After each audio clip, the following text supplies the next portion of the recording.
I met a priest who decided my brother would be a good priest.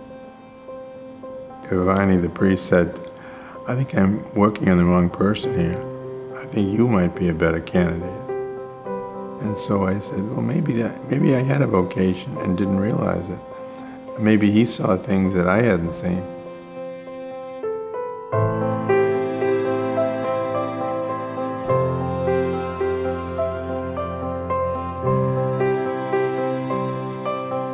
My friends, Kate and Terrence, fell in love in such a way where you realized they're gonna get married and have babies. Really exciting. In that experience, I felt a strong desire to baptize their children out of the blue. And it led me to the wild conclusion that me, unworthy as I am, might actually have to just go and check it out to see if I have vocation. And I thought that would be only a little bit of investigation and I'd find out I didn't. But here I am. And I did baptize my friend's baby.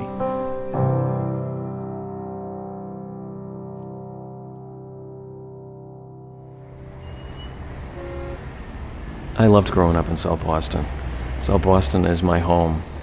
The community played a very important role in forming me as an individual and help fostering my vocations to the priesthood. I was involved in civic affairs as a young man in a tremendous way to put my faith into practice. I was the lead plaintiff in the federal lawsuit on airport noise. What we sought legally, we obtained. We gained a lot of noise abatement for the local community. My involvement in civic affairs did not imply I'd be running for elected office. My involvement meant to exercise my baptism, and the call to priesthood came from within my heart, and to be of service to others. I was a physician for 26 years. I had almost 5,000 patients. Maybe back when I was a little kid, I thought about being a priest. I always say I blamed my 4th grade nun. I remember going on to a trip to the Holy Land. That was mind-changing for me. You're walking in the steps of Christ, where Christ had a lot of his physical and spiritual healings. Christ the physician. It always kept kind of rising to the surface, and I said, well, maybe when I'm 40 I'll do it, or something, maybe when I'm 45, I finally did it in my 50s, but it took me a while, it's God's time, not my time. Right after college, I was working at a financial institution, doing pretty well there, seeing the path that I had paved out sort of falling into place. But there was something missing in my life. And I remember thinking to myself, the biggest problem with the path that I have chosen is that it's all about me. Once I started to give unto others, I started to see God emerge more in my life. I wanted to become a true disciple of Christ. If this is real, if Jesus is real, then he's calling me and he wants me to become his disciple.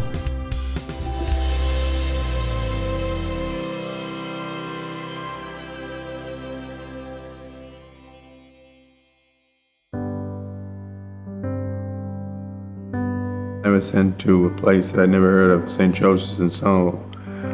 Little did I think I'd be there for the next 46 years. We went into the people's homes. We found out about their families, their lives. I've married so many people, then they became parents themselves, they became grandparents themselves. I've been involved in the funerals of many, many people, and you get to know the people from a funeral. You know their pain, their anguish, what they're suffering, and I think that was our job, to be as close as we could to the people in our parish. They became family to me. And now that I'm here at Regina Clergy, and so many of them will call me, or write me notes or letters, or come to see me. I had a Mass in May, my final Mass, and it was the first time that I can remember in years that the church was filled. They felt like I felt, a closeness, a bonding, a unity. We touched the hearts of many people, and they touched my heart.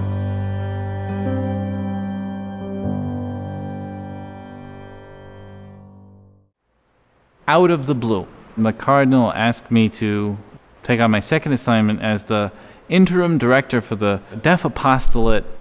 Never in my wildest imaginings did I ever imagine deaf ministry. It just never happens to occur to me.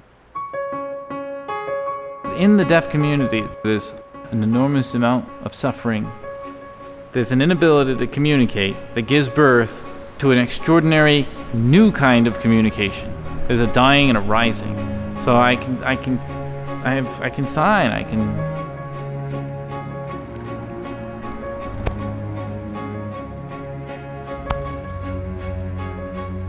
can communicate now in another whole nother way. That's beautiful. God is a God of surprises. You can begin to imagine what surprise God's going to give you. Being the priest for the deaf has helped me to become a better listener, which has helped me to be a better pastor for the people here at St. John's and Townsend.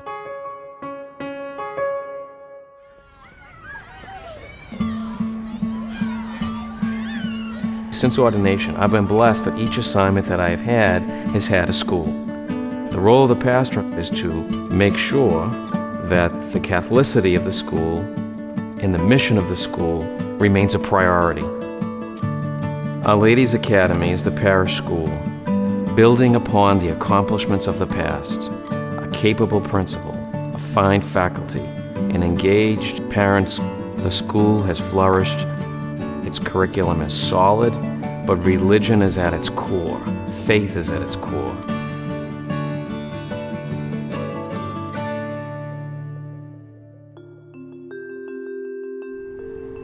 I remember patients who survived a heart attack, and they always came back different, changed. I think that somewhat is also true of being a priest.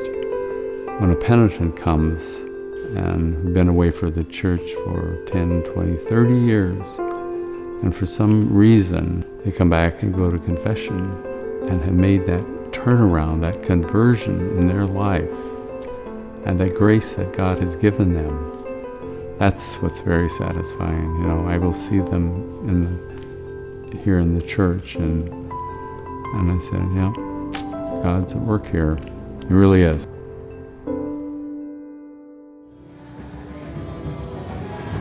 I work in the Office of Outreach and Cultural Diversity. I've had a chance to encounter many of the more recent immigrant communities, a vibrant part of our archdiocese with a desire to really be a part of its mission and its life. Recently, we came together in a Catholic family festival. We were all doing this together, sharing our cultural traditions to become truly one body in Christ, the Church, alive.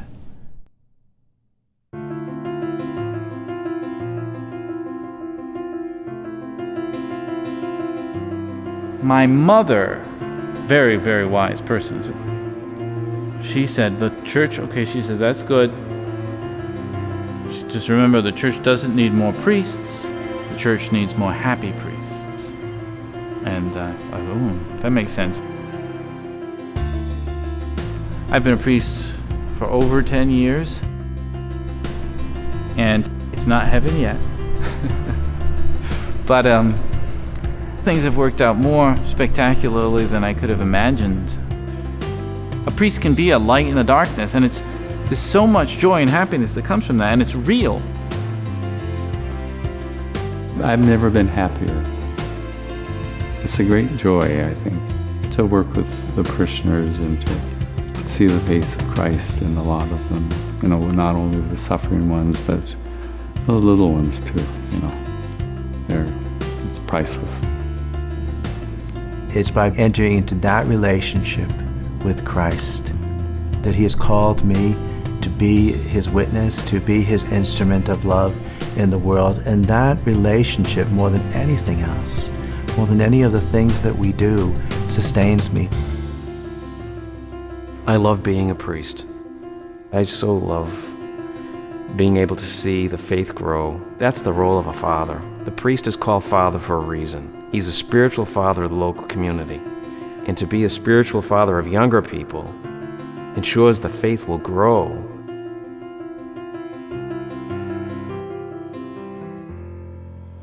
When I look back over my life and wonder, did I make the right decision? Did I do the right thing?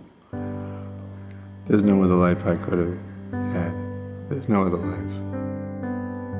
There was sadness at the time, but overall, I can't think of any other job that I would want. It allowed me to be the person that I tried to become. And I think that was God's gift to me, to let me be a priest.